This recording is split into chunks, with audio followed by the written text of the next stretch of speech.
It's a really difficult situation because there are a lot of fighters that don't intend on poking their opponent in the eyes. That, you know, it's like no one's intending on doing that. Sometimes it's out of carelessness. Sometimes it's out of habit. You've got to remember, a lot of fighters, they spar in boxing gloves.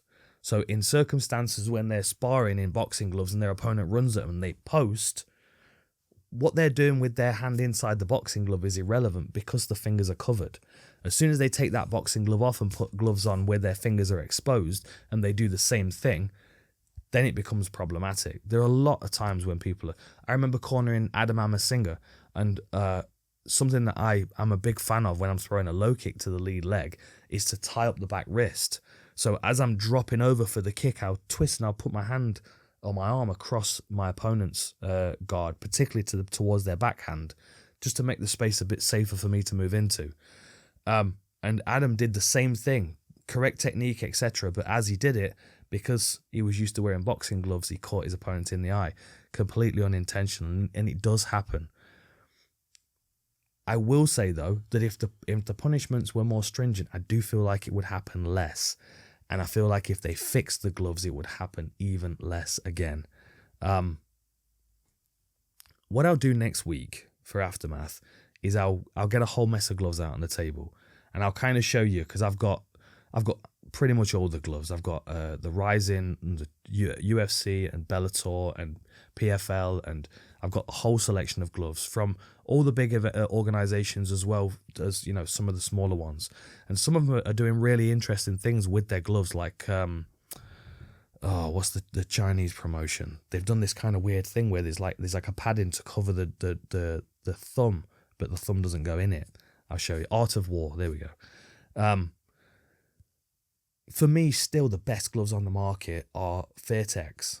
And I have no affiliation to Fairtex. It's purely because they are the gloves that I feel fit my fist the best when I'm punching somebody else in the face.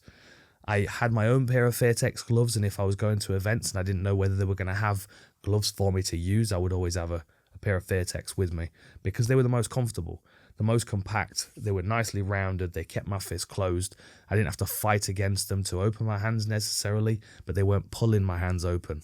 And like I said, I mean, I've got a load of different versions of UFC gloves, from the old ones that didn't have the Velcro across that you had to slide in, all the way up to the newest versions. And it's pretty much the same thing. Like the cutout piece of padding, I don't think it's been changed ever.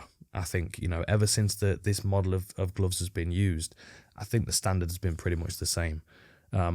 And I don't think they are the right glove for this modern day of mixed martial arts. I think people are not quite fully adapted to fighting without big gloves on, and I think that we're seeing that from that and the combination of the gloves not being a fantastic design. We could do a study on it. I mean, there are enough fights. We could probably...